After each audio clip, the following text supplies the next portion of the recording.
Hello, soul healers, and welcome now to Wednesday. Well, it looks like cloudy, detached, quite private today. The moon is in Aries, so emotions are focused again on your boundaries. Your emotional awareness is focused on your boundaries.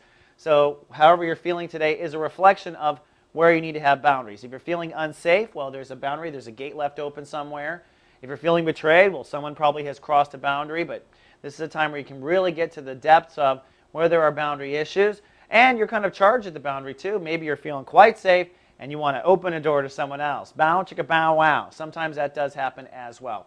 Now, I also say in this transit, if someone has passed away, this time sometimes is when you're really hurting or missing that person. That's your emotions at the boundary wanting to cross or wanting them to come back, so to speak. So that's also a time that this happens with the moon in the 8th. Now, zip into the sun. Today we're logged out anyways, or I should say logged in to our higher self. Neptune's ruling the day. We're in Chapter 3 of Sun in Scorpio. You will probably find that your mind is a bit fuzzy. That's because our subconscious is really what's ruling us today. And so today's a great day to get to the bottom of certain things, particularly the bottom of certain thoughts. So you might ask yourself today, why is it that I always assume that it's not going to happen? Why do I always assume? Why is my attitude that way? Why do I assume that the hot girl's not going to talk to me? Why do I assume that? Those assumptions are subconscious decisions, subconscious patterns you've already created. And today's a day where you can really get to that subconscious. You can also get to some spiritual clarity from your guide. So will I hear from this person today? Will I hear from that person?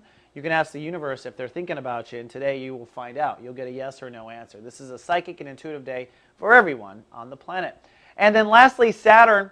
I must kind of forewarn, Saturn is showing breakdown for the Virgos when it comes to soul capital issues in the next week. A financial plan may break down, a project may break down, something around your self-esteem may break down. Whatever breaks down, built on false foundation, okay? So you don't know what you don't know, thus the breakdown. Once you kind of slip, you're like, oh, that's the situation. The good news is Venus is still retrograded in Libra right now, so if you love yourself, that's the question. Well, if, for instance, your bank account breaks down, okay, and it's a money situation, well, if you love yourself, would this have happened, okay? Most of the time, when things break down, it's because we have not been loving ourselves and taking care of ourselves, and if we are, then we don't have breakdown. And even if we didn't know what broke down, or if we were loving ourselves, we probably could have found it. So this is a time to love yourself anyways, no matter what breaks down. Venus is retrograde for the next 2 days. And it's Wednesday. We've got Skip Jennings, our Urban Mystic, live today. This is final Scorpio episode, our Minister of Motivation. Here to help you through the mind games with Scorpio and wrap up this transit. Don't miss Skip. He's fantastic and live everywhere Soul Garden is blossoming. All right, Virgo, that's all I have for today. But tomorrow it is decision time about those thoughts, message, and attitude. Until then, live, love, be.